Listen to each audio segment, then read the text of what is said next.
요 하나님 앞에 감사절로 지키는 절기입니다. 에스라의 감사와 찬양, 오늘 본문의 말씀인데요. 이 감사와 찬양이 있기까지 하나님께서 에스라를 통해서 일하셨던 그 일하신 모습들을 들여다보면 그 감사가 얼마나 의미심장한가 하는 것을 우리가 알 수 있습니다. 요즘에 갑자기 지금 또 코로나 확진자들이 늘어나는 판에 세계가 긴장하고 우리나라도 또 긴장 속에 들어가고 있습니다. 제4차 대유행을 말하고 있네요. 수도권에서는 6시 이후에 2명 이상을 모여서는 안 된다라고 이미 확정이 됐고요. 그렇습니다. 오늘 교회가 이번 주부터는 50%가 수용 인원의 50%가 예배 드릴 수 있습니다. 그렇게 공문이 왔는데 공문 온 이후에 지금 이런 일들이 발생해서 또 긴장을 더해가고 있습니다. 좀 풀린가 싶으면 또 긴장하게 하고 또 이제 여러 자영업자들 이런 분들이 이제 좀 나아지겠지 싶으면 또 이렇게 긴장하게 하는 상황 속에서 이 코로나19라고 하는 질병과 우리들의 삶이 계속해서 줄다리기를 하며 긴장 관계에 있는 것 같습니다. 그럼에도 불구하고 또 이러한 시기는 반드시 지나가게 될 줄로 믿습니다.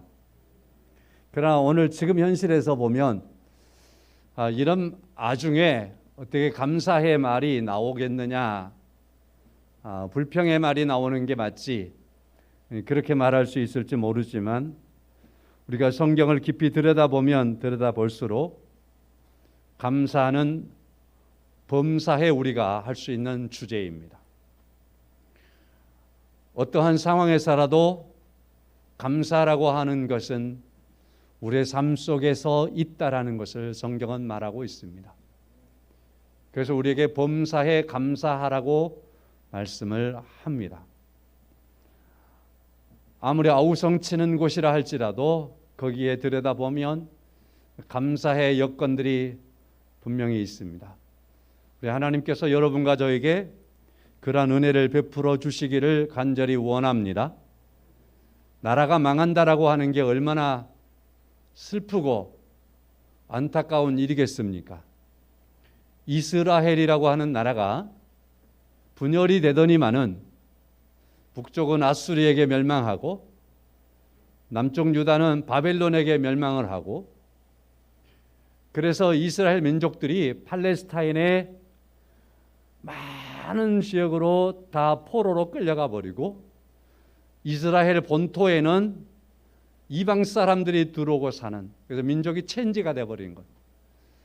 그래서 이스라엘 백성들이 이스라엘 땅에서 사는 것은 극히 작은 소수의 사람들만이 사는 겁니다. 그리고 바벨론이 이스라엘을 멸망시키고 예루살렘을 짓밟아 버릴 때에는 성만이 아니라 예루살렘 성전을 완전히 다 무너뜨려 버렸습니다. 성전에 있는 모든 기구와 성물들까지라도 두려워하지 않고 이들은 제1차, 2차, 3차에 걸쳐서 바벨론으로 수말리길로 다 가져가 버렸습니다. 그래서 예루살렘 성전은 성전터라고 하는 그 터전만 있었지 성전이 없어져 버리고 말았던 거죠. 에스라 1장의 말씀에 가보면 1장 1절부터 시작할 때에 하나님께서 이스라엘 백성들에게 포로로 잡혀가 있는 그들에게 은혜를 베풀어 주시는데 예레미야 선지자에게 약속했던 그 약속을 성취하신 하나님이라고 시작을 하고 있습니다. 그래서 예레미야 선지자에게 약속하신 것은 포로로 끌려가나 다시 70년이 지나면 돌아오리라, 포로에서 회복되리라고 하는 약속이 있었던 겁니다. 그래서 유대가 제1차 멸망했을 때부터 제1차 포로 때부터 보면 70년이 되어서 포로들이 돌아오는 거예요. 그들이 돌아와서 예루살렘 성전을 20년에 걸쳐서 재건하는 일들을 합니다. 20년에 걸쳤다라고 하는 것은 그만큼 어려웠다라고 하는 것을 반증하는 얘기죠. 오랫동안 20년에 걸쳐서 성전을 재건했다라는 것은요, 성전을 재건하지 못하도록 방해하는 일들이 그만큼 많았습니다. 성전을 재건하고 있는 이들을 잡아다가 죽이려고 하는 일도 있었고요. 사마리아에 있는 이방인들은 노골적으로 반대를 했습니다. 그래서 성전을 다시 재건한다는 것은 쉬운 일이 아니었지요. 그리고 재건을 해 놓았습니다. 그리고 그로부터 50년이 지났습니다. 1차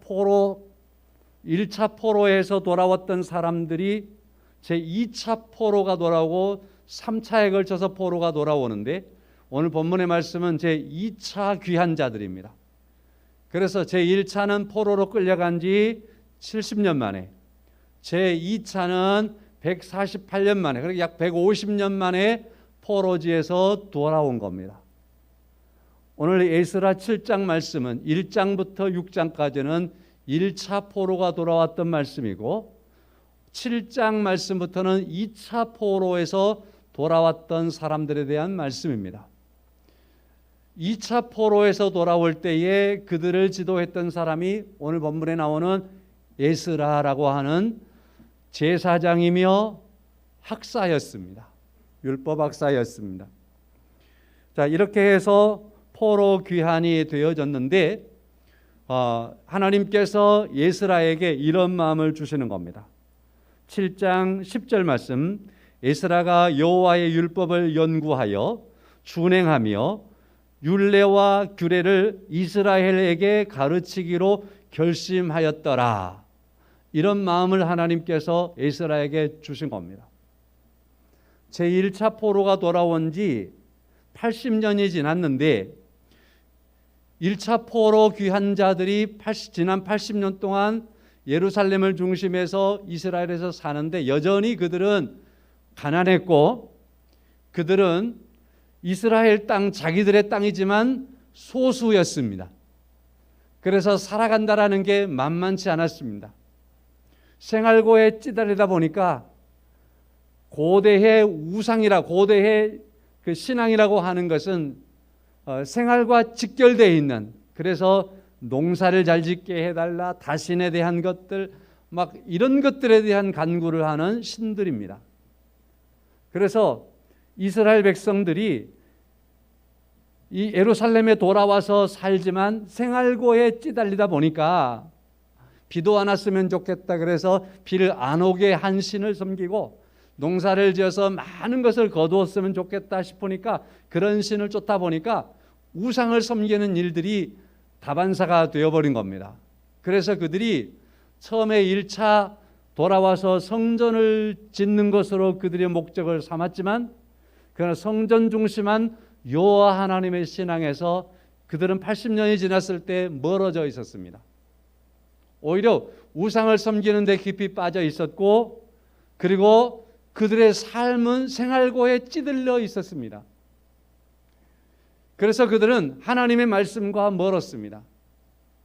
그들이 성전은 있지만 성전 예배가 없고, 성전은 있지만 거기에서 하나님의 말씀과 율법과 계명들을 지키는 그러한 일들이 예루살렘에서 실제적으로 사라져 있었던 겁니다. 그런데 수억 마일리 떨어져서 포로 생활 150년, 그러니까 에스라가 오늘 활동하는 것이 포로 생활 150년이라고 생각하면 아마 에스라는 포로지에 끌려가서 그곳에서 태어났을 겁니다. 우리 충분히 그렇게 말할 수 있겠지요?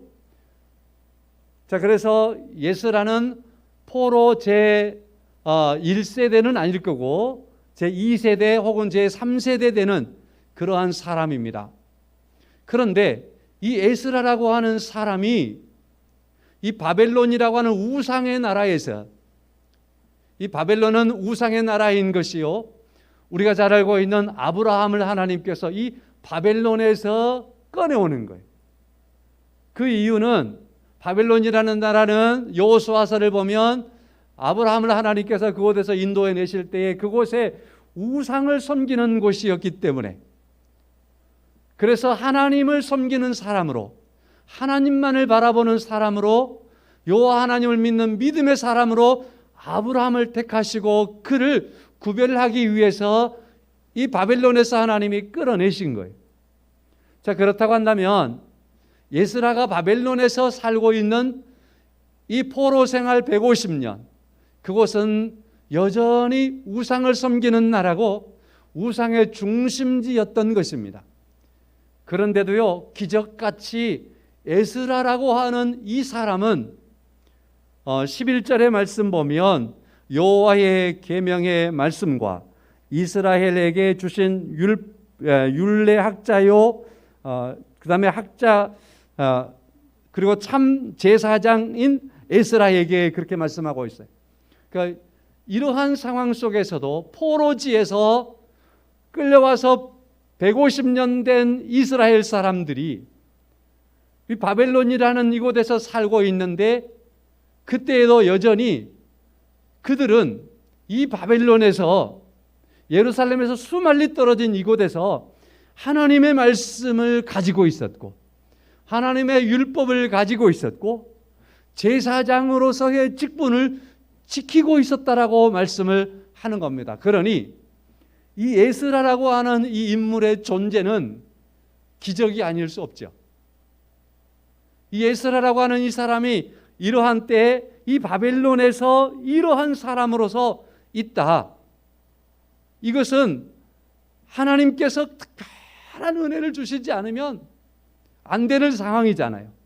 좀 전에 제가 지금 배경을 설명하는 것처럼 예루살렘은 성전이 있어도 이스라엘 백성들이 하나님의 말씀이 없고 하나님의 율법적인 삶이 없고 여호와 하나님께 나가는 제사가 없고 성전이 성전의 역할을 못하고 있는데, 포로지에 살고 있는 이곳에서 에스라는 하나님의 말씀 안에 있고 하나님의 율법의 학자이고 제사장으로서의 삶을 살고 있고, 그의 삶이 어찌나 진실했던지 이 에스라에 대하여서 12절 말씀 보면 모든 왕의 왕 아닥사스다는 하늘의 하나님의 율례의 완전한 학자 겸 제사장 에스라에게,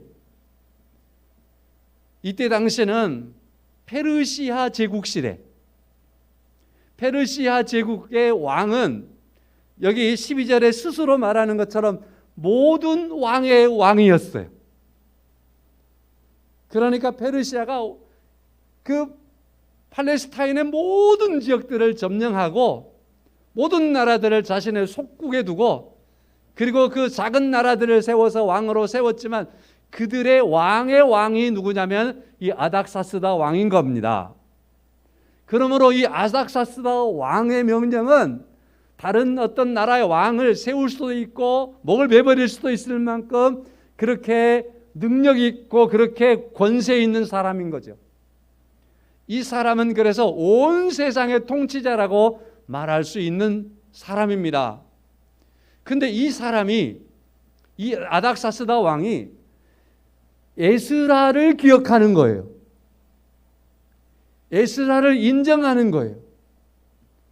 에스라를 세우는 거예요. 그래서 이 사람이 조서를 내리는 거예요. 에스라를 위해서, 에스라가 일할 수 있도록 하기 위해서.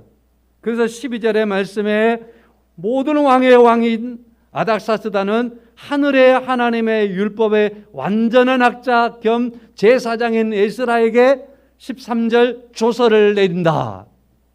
조서를 내리는 거예요. 이 조서는 어떤 조서냐면 쭉 밑에 이제 우리가 읽어가야 되지만,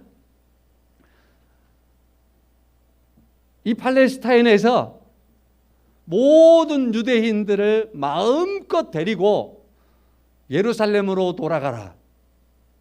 그래서 예루살렘의 성전을 다시 정리하고 그곳에서 이스라엘의 하나님을 섬기고 마음껏 섬기라. 그리고 팔레스타인에 있는 창고를 열어서 보물창고를 열어서 금은보화를 주면서 이거 가져갈 것 다 가져가라.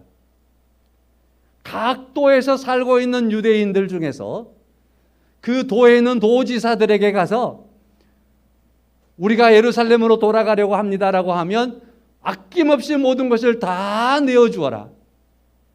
이러한 조서가 내려지는 것이 13절 이하의 말씀인 겁니다.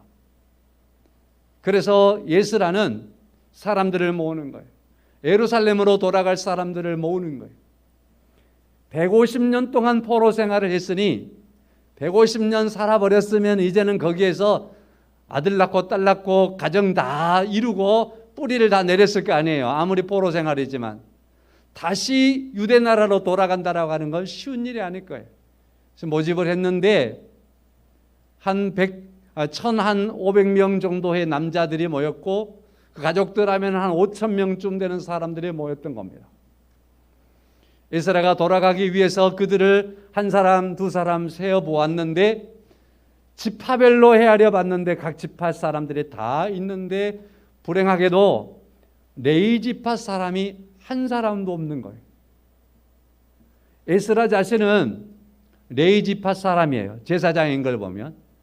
자, 그래서 이 제사장 에스라가 예루살렘으로 돌아갈 사람들을 모집을 했는데 정작 레위 지파 사람들은 한 사람도 없는 겁니다. 자, 그래서 다시 재공고를 하는 겁니다. 예루살렘으로 돌아갈 레위 지파 사람들을 찾는다.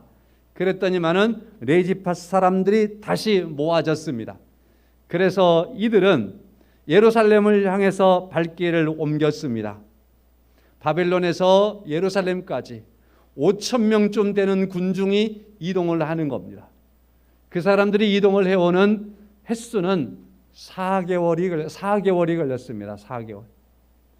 4개월 동안 그들은 걷는 거예요. 그래서 에스라는 하나님께 기도하지요.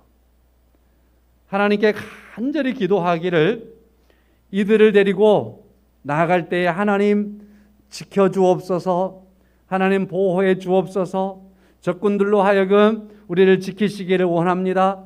그러한 하나님 앞에 기도와 기도를 드리고서 출발을 했습니다. 그리고 그들이 무난히 예루살렘까지 온 겁니다. 그래서 오늘 본문의 말씀이죠. 예루살렘에 도착해서 이제 이곳에 도착한 에스라는 27절 말씀에 여호와 하나님 앞에 찬양과 영광과 기도를 돌리고 있습니다. 성도 여러분, 이러한 어렵고도 어려운 상황 속에서 에스라가 여호와 하나님 앞에 찬양과 감사를 드릴 수 있었다.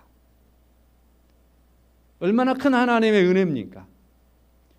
그 어려운 상황들을 헤치고 거기에 있는 감사를 볼 수 있었던 거죠. 여호와 하나님의 은혜를 볼 수 있었던 겁니다. 우리는 1년 반 동안 코로나19로 인하여서 많이 힘들고 지쳐 있습니다. 이런 상황 속에서도 여러분과 저희 안에 여호와 하나님을 바라볼 수 있고 하나님께 감사와 찬양을 드릴 수 있는 그런 은혜가 우리 안에 머물러 있기를 간절히 소망합니다. 하나님이 여러분과 저에게 그러한 은혜를 반드시 주실 줄로 믿습니다. 말씀의 결론부터 정리한다면 에스라는 어떻게 이런 사람이 될 수 있었을까? 어떻게 가능했을까? 에스라의 환경이 바뀌었기 때문이 아닙니다. 에스라에게 있어서는 하나님의 말씀이 그에게 있었기 때문입니다. 10절 말씀에 에스라가 여호와의 율법을 연구하여 준행하며 하나님의 율법을 연구하고 하나님의 율법 말씀에 붙잡히고 하나님의 말씀대로 행하고 하나님의 말씀대로 서려고 이방 지역에서 이방인 되어 있는 이 사람이 그렇게 하나님의 말씀대로 사려고 최선을 다했는데 바로 이것이 그 팔레스타인의 그 사회에서 아닥사스다 왕에게까지 그의 마음을 움직일 수 있는 놀라운 은혜가 되었고, 그러므로 말미암아서 예루살렘으로 돌아올 수 있는 그러한 은혜를 입게 되었던 것입니다. 성도 여러분, 여기서 중요한 것이 있습니다. 그것은 이 어려움의 시기와 시대를 우리가 살아갈 때에 우리의 그 어떤 환경이라 할지라도 여러분과 저를 하나님의 말씀이 떠나지 않기를 소망합니다. 하나님의 말씀이 우리를 떠나지 않게 하기 위해서는 우리가 또한 하나님의 말씀에 그와 같이 가깝게 나아가야 합니다. 하나님의 말씀에 붙잡혀야 하고 하나님의 말씀대로 행하려고 하는 우리의 의지와 노력을 하나님께서 필요로 하신 줄로 믿습니다. 그러면 하나님은 반드시 우리를 사용하실 겁니다. 오늘 한국교회에서 우리 교회가 얻어맞는 게 상당히 많지만 이 어려운 영적인 상황 속에서도 여러분과 제가 끝까지 하나님의 말씀을 붙잡고 포기하지 아니하면 하나님은 반드시 은혜를 베풀어 주실 줄로 믿습니다. 제1차 포로 귀한 자들과 오늘 에스라가 포로에서 귀환하는 제2차 포로 귀한 자들의 사이는 80년이라고 하는 세월이 있습니다. 포로의 150년, 1차 포로 70년 만에 돌아왔고 그리고 나서 또 80년 후에 돌아오는 거예요. 그러면 1차 포로 귀한 자와 2차 포로 귀한 자가 있었던 그 사이에 어떤 사건도 있었느냐 하면 우리가 잘 알고 있는 예스더에 나오는 사건 말입니다. 하만에 의해서 모든 유대인들을 온 세상에서 전부 다 없애버리려고 하는 계략이 펼쳐졌던 사건. 그럴 때 모르드게와 예스더라고 하는 사람을 하나님께서 사용하셔서 하나님께 얼마나 기도하게 하지 않습니까? 하나님을 부르게 하지 않습니까? 그래서 하나님을 의지하고 하나님 아니면은 그들이 살 수 없다라고 하는 것을 다시 한번 신랄하게 깨닫게 되는 겁니다. 그러므로 말미암아 이 사건 이후에 이스라엘 백성들은 또다시 새 힘을 얻었고 이 포로지에서 그들은 하나님의 말씀으로 다시 돌아올 수 있는 그런 계기를 마련하게 됐던 겁니다. 이처럼 포로지에서의 그들의 삶은 좀 나은가 싶으면 또다시 도전이 밀려오고 또 편안한가 싶으면 완전히 다 죽여버리겠다라고 하는 권세가 일어나기도 하고 이러한 와중에서도 이스라엘 백성들은 계속해서 하나님의 말씀으로 다시 돌아오는 거예요. 기도하는 것으로 다시 돌아오는 거예요. 그랬을 때 하나님은 그 시대를 붙잡고 그 시대를 하나님께서 구원하시고 그 이방 포로 지역에서 하나님의 백성들로 하여금 여호와 하나님께 감사하며 하나님께 예배하며 하나님을 찬양케 하는 역사를 일으키시는 겁니다. 오늘 본문의 말씀에 에스라도 마찬가지지요. 그는 이 포로지에서 하나님의 말씀에 붙잡혀 있었더니 하나님이 그를 또 크게 들어 쓰시는 겁니다. 심지어는 예루살렘을 새롭게 하기 위해서 그곳에 영적인 부흥을 일으키기 위해서 수말리 떨어져 있는 포로지에 있는 이 에스라를 하나님께서 들어서 보내시는 겁니다. 왜냐? 그가 하나님의 말씀에 붙잡혀 있는 사람이기 때문에 하나님의 율법의 말씀에 뛰어난 사람이었기 때문에 그리고 그 말씀대로 사는 사람이었기 때문에 또 그는 제사장으로서의 그 직분, 하나님이 주신 그 직분에 그가 크게 쓰임받고 그 직분이 하나님께서 주신 거라고 하는 그 소중함 안에 있었기 때문에 하나님은 그를 들어 쓰신 겁니다. 오늘 여러분과 저에게도 이 에스라에게 있는 요소가 다 있는 거 아닙니까? 우리에게 하나님의 말씀이 있습니다. 우리는 하나님의 말씀대로 살아가는 삶이 있습니다. 우리에게는 하나님께서 주신 직분이 있습니다. 우리가 이것을 에스라의 마음과 정신과 믿음으로 우리도 붙잡는다면 하나님은 이 시대 속에서 우리를 하나님이 들어 쓰실 줄로 믿습니다. 그렇게 들어 쓰시는 하나님을 우리가 인지한다면, 그렇게 나를 들어 쓰시는 그 하나님을 우리가 보고 안다면 여러분과 저의 찬양도 오늘 본문에 나오는 에스라의 찬양과 같은 찬양이 우리에게도 있게 될 줄로 믿습니다. 그래서 이 찬양을 에스라의 찬양으로, 에스라의 감사로 우리가 치부해버리지 말고, 오늘 제목은 에스라의 감사와 찬양이지만 나의 감사와 찬양이 되기를 간절히 소망합니다. 자, 27절 말씀 보면은 우리 조상들의 하나님 여호와를 송축할지로다. 그가 왕의 마음에 예루살렘 여호와의 성전을 아름답게 할 뜻을 두시고, 이 기적이잖아요. 좀 전에 우리가 12절 봤던 것처럼 모든 왕의 왕, 이 사람의 마음속에는 내가 신이다, 내가 신이다, 나를 섬겨라, 그런 마음이 이런 사람들의 마음속에는 꽉 차 있는 거예요. 그런데 말이죠, 이 아닥사스다 왕의 마음속에 에스라가 읽어보는 거예요. 우리 조상들의 하나님 여호와를 송축할지로다.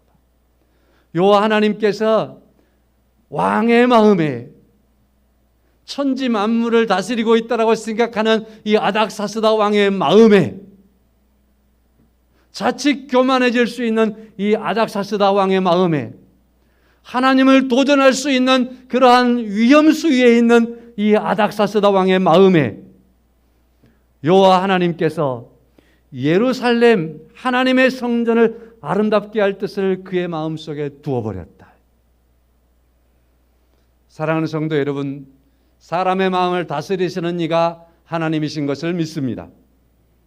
사람의 마음을 지으신 이가 하나님이십니다.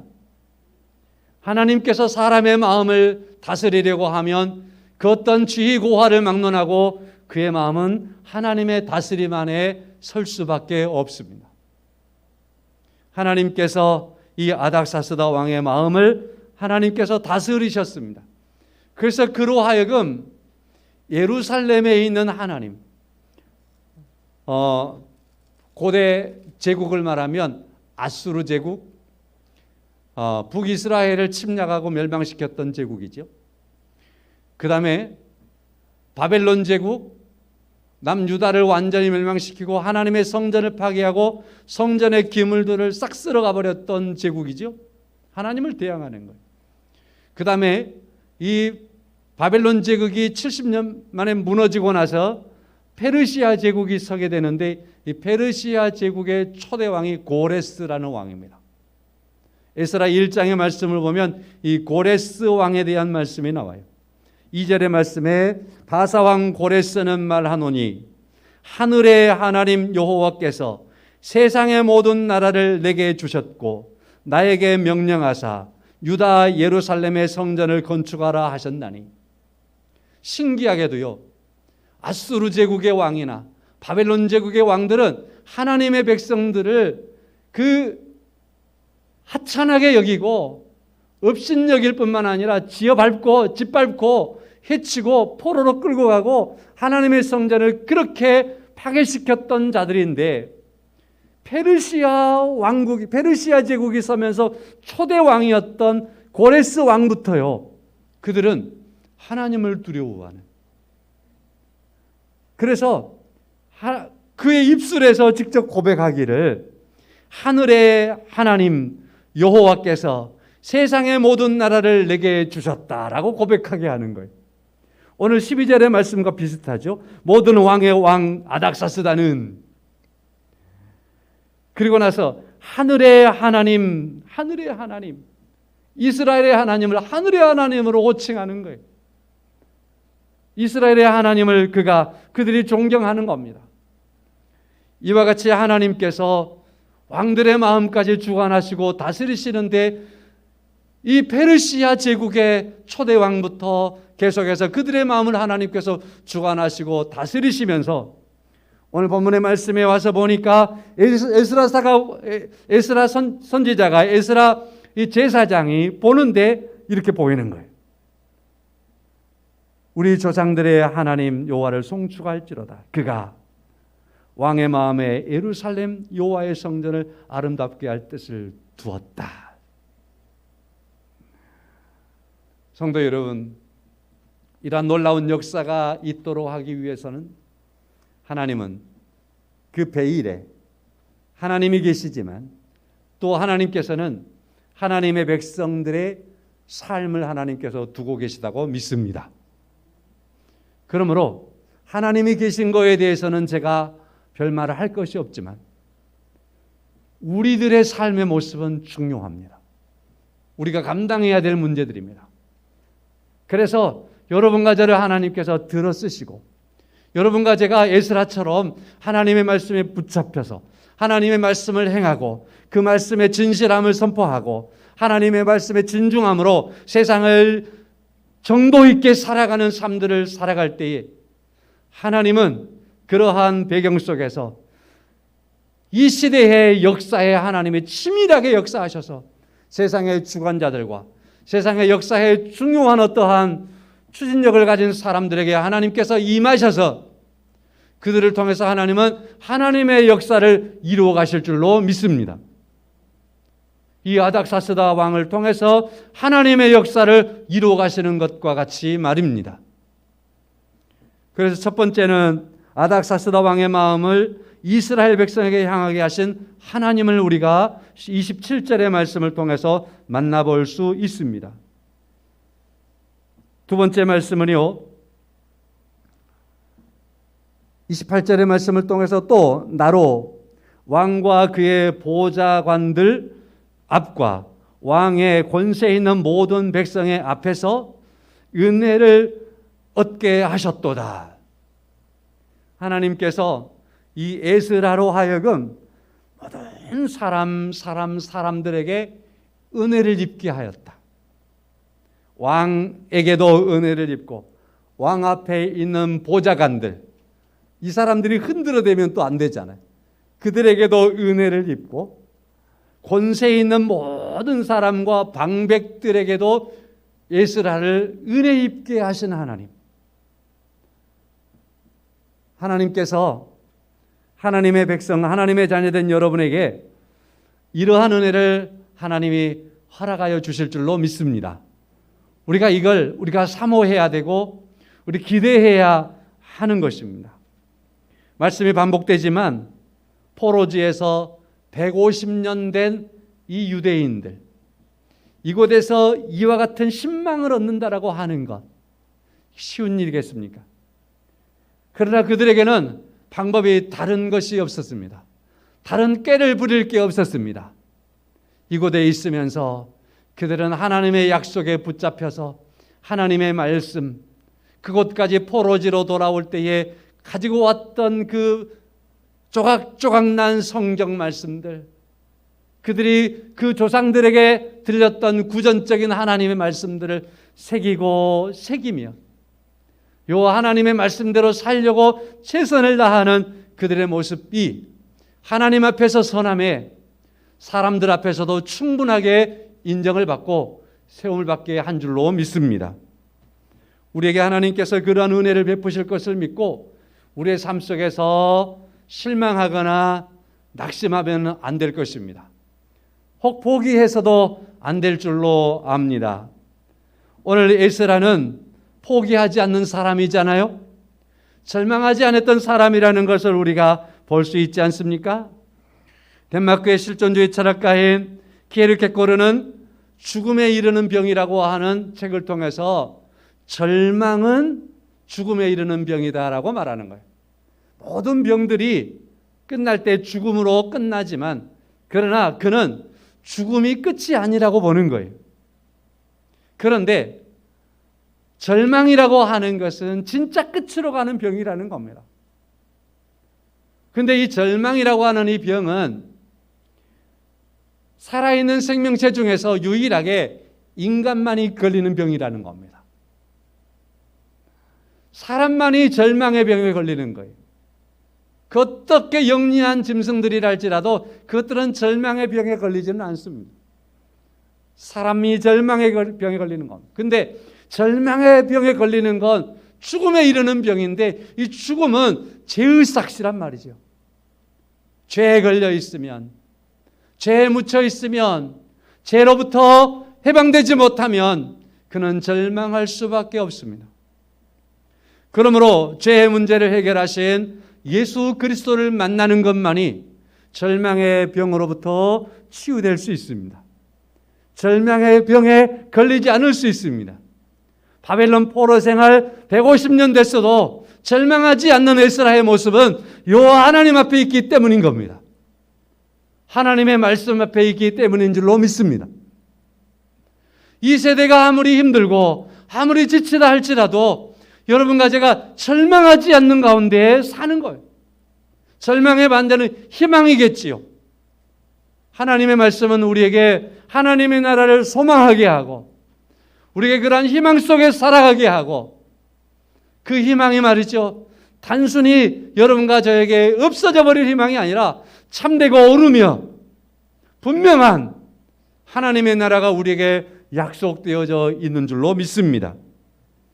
그래서 믿음 안에 우리가 우리 주 예수 그리스도를 바라보고 또한 주 하나님의 은혜를 쫓아서 살아가는 삶 속에 살아가면 하나님께서 우리의 발길을 지키시고 인도하시고 우리에게도 오늘 27절 28절의 말씀처럼 에스라의 찬양과 감사가 여러분과 저의 것이 되게 하실 줄로 믿습니다. 오늘 찬송가는요 429장입니다. 주보에 427장으로 나왔는데 429장을 부를 겁니다.